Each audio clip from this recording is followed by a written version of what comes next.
Donc je vais vous parler un petit peu de ce que nous avons fait dans le parc d'Armorique dans le cadre du programme locataire depuis 3 ans.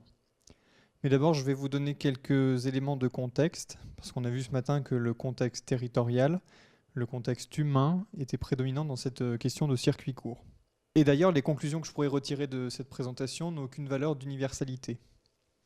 Donc le parc d'Armorique est un vieux parc qui a été créé en 1969. Alors à cette époque-là, on ne parlait pas beaucoup de ces questions-là, et ce n'est pas dans les missions des parcs, car à l'origine, les parcs ont une vocation stricte de protéger les espaces naturels et d'organiser les infrastructures autour de ces parcs naturels. Donc le parc d'Armorique s'est construit sur des grands massifs de nature. Le territoire du parc s'étend des monts d'Arrée au littoral de la presqu'île de Crozon, en passant par la vallée de l'Aulne et la rade de Brest, et puis il se prolonge en mer par les îles d'Iroise. Tout ça c'est très joli, mais ça n'a fait pas un territoire de développement. Alors avec le temps, le périmètre a évolué et les missions des départements ont aussi évolué pour aujourd'hui former un territoire continu de 45 communes qui occupent le centre du département du Finistère, donc d'est en ouest, et qui regroupent des espaces littoraux avec des problématiques de littoral par rapport à l'urbanisme, par rapport au tourisme. Donc des secteurs presque périurbains sur un axe Brest-Quimper, où il y a aussi une forte pression sur le foncier et une certaine dynamique démographique.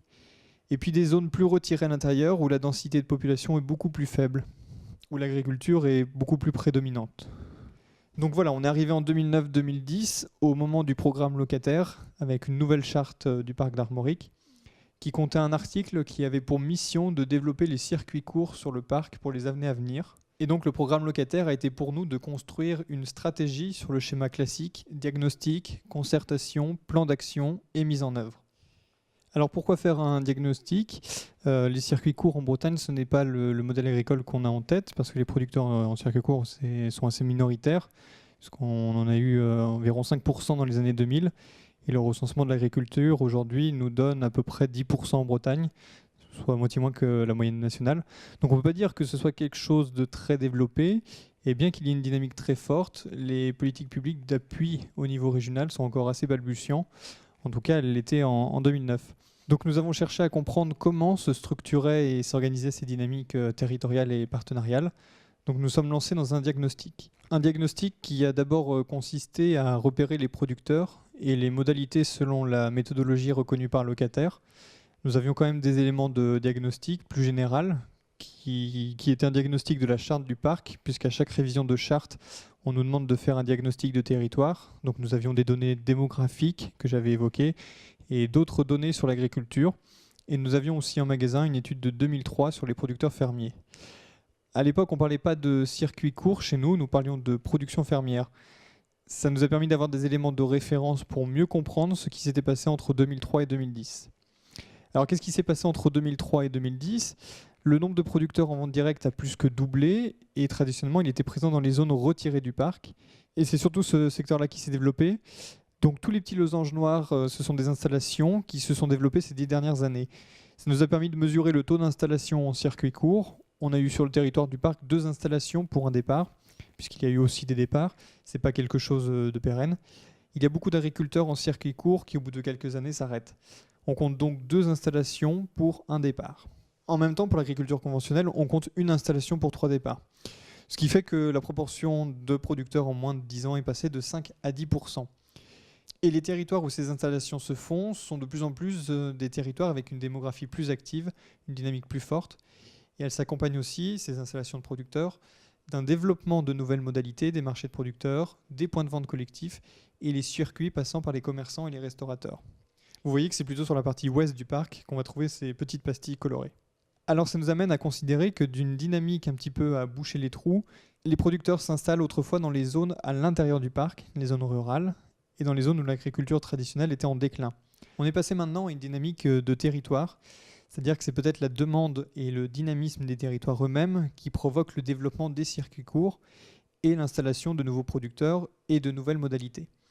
En fait, on est sur des choses très nouvelles. On est sur des néo-résidents, des néo-producteurs et des néo-modalités de distribution. C'est peut-être propre à la Bretagne ou au Finistère d'avoir le fait que la dynamique d'installation et d'organisation des circuits courts n'est pas liée à une dynamique agricole. Il n'y a pratiquement aucun agriculteur en place qui évolue vers ces systèmes-là. Ce ne sont que des nouveaux producteurs hors cadre familial. C'est même plus fort que ça, puisque les milieux agricoles traditionnels sont relativement réticents, voire hostiles, dans leurs conditions sur le développement de ce type d'activité encore aujourd'hui, en tout cas dans le discours politique. Alors il ne suffit pas de juxtaposer les lieux de production et les lieux d'échange pour comprendre ces dynamiques. Il faut aussi de rechercher un peu les liens qu'il peut y avoir entre ces dynamiques. C'est la notion d'échelle d'organisation que nous avons voulu poser. Étant entendu que le parc n'est pas du tout une communauté de développement, il y a bien un projet qui est partagé par les 49 communes, mais selon des priorités différentes selon les secteurs. Nous n'avons pas de grandes villes à l'intérieur du parc, ce ne sont que des périphéries au pire. Donc nous avons essayé de comprendre comment pouvaient travailler les producteurs et comment pouvait s'organiser territorialement le lien entre les producteurs et les consommateurs. C'est donc cette histoire de bassin de vie que nous avons évoquée ce matin que nous avons voulu tester. Donc pourquoi les bassins de vie ? Parce que c'est une définition qui permet de structurer les territoires en fonction des besoins vitaux des populations. Les agriculteurs étant eux-mêmes des éléments de la population qui ont accès au travail, aux services de santé, aux écoles, etc. Donc ils sont pris en compte dans cette population des bassins de vie, et donc voilà ce que ça donne. Alors ce que nous avons pris en compte, c'est à la fois les bassins de vie, plus quelques paramètres que nous avons introduits, comme les communautés de communes, et différents points qui permettent d'imaginer comment pourraient au moins s'organiser les circuits courts s'ils fonctionnaient sur le principe d'accès aux services. Donc nous avons 9 territoires sur le parc, et c'est à cette échelle-là que nous avons d'une part essayé de comprendre l'organisation, essayer de voir s'il y avait bien une logique de bassin de vie dans les circuits courts. Et c'est aussi sur cette base-là que nous avons réalisé la partie 2 du programme locataire, qui était d'expérimenter, notamment de chercher à relier les producteurs locaux à cette échelle de micro-territoire. Alors voilà sur l'un des secteurs comment s'organisent les relations des modalités et des producteurs. Donc le graphique de gauche, c'est où les producteurs du bassin de vie en question vendent leurs produits. Donc on a 12 producteurs, dont 10 qui vendent majoritairement à l'intérieur même du territoire identifié. Et pour une part secondaire et pourtant d'entre majoritaire, c'est à l'extérieur. Donc on peut constater une certaine logique dans ce découpage, même si on voit que les producteurs peuvent éventuellement aller très loin, car il y a des producteurs de viande bovine qui vont jusqu'à Paris dans ces secteurs-là. Et puis il y a des producteurs du secteur qui vont sur des marchés spécifiques, comme des marchés bio sur Brest. Donc tout ça correspond à peu près à une certaine forme d'organisation, mais pas complètement. Le graphique de droite, c'est l'inverse. Ce sont les marchés, les commerces et tous les lieux où on peut trouver des produits locaux. Alors, quels sont les producteurs qui les alimentent ? On peut s'apercevoir qu'ils viennent globalement dans le secteur lui-même ou au voisinage.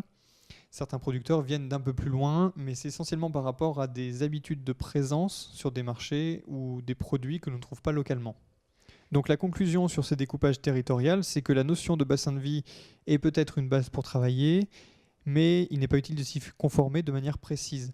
C'est une entrée qui permet peut-être d'organiser son action sur des territoires de parcs ou de pays ou d'autres structures, mais qui a priori ne semblent pas forcément être des communautés de développement. Alors la partie suivante de locataire a été d'expérimenter, de tester un programme d'action. Pour ça, on a fait des réunions dans chacun de ces secteurs-là, en invitant les acteurs qui avaient été recensés pendant le diagnostic à l'échelle de ces micro-territoires pour leur présenter le travail fait et puis discuter avec eux de leurs attentes et des projets qu'ils pouvaient avoir collectivement avec des acteurs comme le parc ou d'autres structures du développement territorial. Alors cela nous a donné un plan d'action qui avait été basé sur 5 préoccupations, 5 enjeux. Et pour chacun des enjeux, ont été mis en place des actions qui pouvaient s'intéresser à l'ensemble du territoire du parc et des actions qui portaient sur un micro-territoire par rapport à une demande propre à une dynamique de ce micro-territoire. Globalement, une demande des producteurs était de se faire connaître aux consommateurs locaux et non aux touristes. Cela amenait la création d'un annuaire des producteurs du parc qu'on a diffusé dans les foyers auprès des habitants du parc, mais aussi sur le site internet. En termes d'actions localisées, on a pu appuyer un groupe d'action locale pour l'organisation d'événements, comme le salon de la gastronomie avec les restaurateurs, des animations comme balade à croquer, que vous pouvez retrouver notamment dans le guide locataire. Deuxième point, faciliter l'installation des nouveaux producteurs. Bon, ça c'est un phénomène classique, où la question se pose partout, où on a surtout travaillé en zone littorale, où il y a beaucoup de zones en friche, dans la mesure où les propriétaires espèrent toujours qu'un jour leur parcelle sera classée constructible. Donc on a monté un mode opératoire avec d'un côté la chambre d'agriculture et puis les communautés littorales qui sont intéressées. Donc c'est un projet qu'on a appelé pilote, programme d'initiative locale pour l'organisation territoriale. C'est un gros mot, mais en fait ça consiste à faire du repérage foncier du démarchage auprès de propriétaires pour les convaincre de louer leurs terres et essayer de libérer les unités propices à l'installation pour des petites structures sur des petites surfaces. C'est plus facile à gérer que les installations agricoles classiques. Voilà donc un exemple de programme mis en place pour les agriculteurs. Et donc d'une manière générale, cela renvoie les parcs régionaux dans leur responsabilité ou leur possibilité d'intervenir localement pour préserver les villages agricoles et les terres agricoles en général. Le troisième point, c'est s'organiser collectivement pour améliorer les conditions de travail. Alors ça, c'est pas très ambitieux. Les producteurs en Bretagne, je ne sais pas si c'est comme ça partout. Enfin, chez nous, les producteurs en circuit court sont particulièrement réticents sur tout ce qui est collectif, parce qu'ils se sont installés souvent en réaction à des systèmes conventionnels où le collectif a mangé l'individu. En tout cas, c'est comme ça qu'ils le ressentent.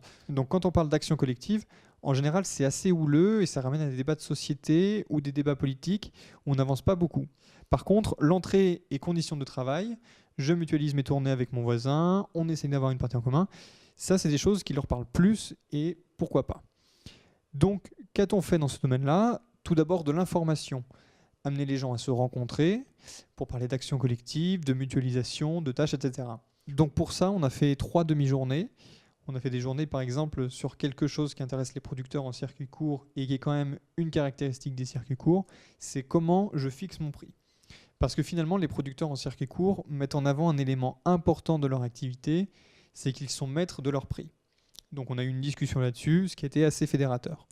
Et puis, on a eu des journées de formation, d'échanges sur la mutualisation des tâches et sur ce que ça pourrait leur apporter. En local, on travaille sur la mise en place de magasins collectifs. On en a déjà un qui existe depuis 20 ans, mais qui a des difficultés en ce moment. Donc on va travailler avec lui pour essayer de pérenniser un peu l'outil qui est en difficulté. Et puis, dans un secteur littoral où il y a une forte dynamique, il y a aussi un projet de magasin avec une dizaine de producteurs. Ça, c'est quelque chose qui plaît beaucoup aux élus. Enfin, consolider et pérenniser l'abattoir public de proximité. Ça, c'est quelque chose que je vais développer un petit peu, puisque c'est l'un des éléments clés de l'organisation des circuits courts, en tout cas pour ce qui est de la viande. Et en même temps, on constate, surtout en ce qui nous concerne, que les dynamiques partenariales ne sont pas évidentes alors qu'elles sont nécessaires. Je m'explique, nous avons 3 abattoirs locaux sur le département du Finistère, dont 2 sont en difficulté et un qui est en progression mais qui doit se renouveler pour des problèmes de mise aux normes et de dimensionnement. On constate qu'il y a de la concurrence entre 3 abattoirs, il faut donc veiller à coordonner ces équipements et leur devenir si on ne veut pas voir les 3 disparaître. C'est un portage public traditionnel des collectivités de valoriser ces acteurs municipaux. Aujourd'hui, c'est les syndicats intercommunaux, donc ça fait appel aux collectivités, et notamment à des finances publiques pour le portage de ces types d'équipements. Et donc ce n'est pas évident pour elles de participer au financement de cet équipement qui est aujourd'hui centré sur nos communes, bien qu'il intéresse l'ensemble des départements. Ensuite, l'abattoir est utilisé par des usagers très divers, qui ne se parlent pas, c'est sûr, et qui sont parfois en opposition. Le premier utilisateur, ce sont les bouchers traditionnels, qui sont soit abatteurs ou qui achètent leur viande et qui les abattent pour vendre dans leur boucherie. Le deuxième type d'usagers, ce sont les producteurs en circuit court, et qui sont d'ailleurs mal vus par les bouchers artisanaux, qui considèrent qu'ils sont en concurrence déloyale, notamment sur des questions sanitaires. C'est là qu'on voit qu'il y a des difficultés de travail en commun. Et le troisième type d'usagers, ce sont les éleveurs conventionnels qui ont recours à l'abattage de proximité pour des raisons sanitaires ou des problèmes de santé. Ces éleveurs conventionnels sont intéressés par l'outil, mais ne sont pas directement concernés. Alors au niveau national, on est dans un secteur, la Bretagne, où la politique nationale et les soutiens publics de l'État vont vers les abattoirs industriels. Je vous rappelle pour mémoire que le siège social de l'entreprise Doux est au cœur du parc, à Châtelain, dans le bassin de vie que je vous ai présenté, et qu'aujourd'hui le ministère de l'Agriculture a plus à faire avec Doux qu'avec les problèmes de l'abattoir municipal du Fou juste à côté.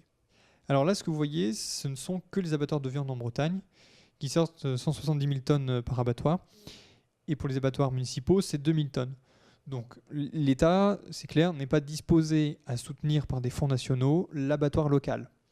Pourtant, à droite, si vous regardez les ronds, c'est la zone d'origine des animaux qui sont abattus dans l'abattoir municipal en question. Donc là, on est sur le rapport de tonnage de 1 à 1000. C'est 1000 fois inférieur à ce qu'on a à gauche en termes de tonnage, mais vous voyez que pour le milieu local et pour le territoire, c'est un outil structurant, indispensable, et que le circuit court, pour ce qui est de la production de viande bovine, porcine et ovine, ne pourrait subsister sans ce maintien. Donc par rapport à ça, qu'est-ce qu'on peut faire ? c'est tout d'abord essayer de passer d'un besoin commun à un partenariat d'usage, puisqu'en fait le besoin commun ne crée pas le partenariat entre les usagers. Donc on pense que l'abattoir pourrait être reconstruit de manière durable si les usagers sont capables de s'organiser pour d'une part coordonner les 3 abattoirs départementaux. Donc on pense que l'abattoir pourrait être reconstruit de manière durable si les usagers sont capables de s'organiser pour coordonner les 3 abattoirs départementaux. Il y a des transformations à imaginer, mais ça ne peut se faire que collectivement, à la fois dans une rationalisation de ces circuits courts et des différents usagers. Les artisans bouchers ayant aussi tout à fait intérêt à travailler avec les producteurs locaux, puisqu'ils sont eux-mêmes minoritaires au sein de leur profession, puisque seulement 5% des bouchers sont des bouchers abatteurs. Les autres vont acheter la viande dans les abattoirs industriels. Pour amener les gens à travailler ensemble, on a proposé au syndicat abattage de les aider à monter un travail d'étude aussi sur comment on peut améliorer tout ça, voir aussi le montage juridique et financier, notamment la participation des collectivités à l'investissement. Donc ça, c'est quelque chose d'assez technique que nous avons pu sous-traiter avec un bureau d'études. Et d'autre part, avec le Pays de Brest, on va travailler la mise en lien entre les différents usagers pour voir comment, d'une somme d'usages individuels, on ne peut pas dégager un programme collectif. Et là, dans le cadre locataire, il y a des exemples comme la plateforme du Haut Languedoc. C'est des choses comme ça qui pourraient être intéressantes à développer.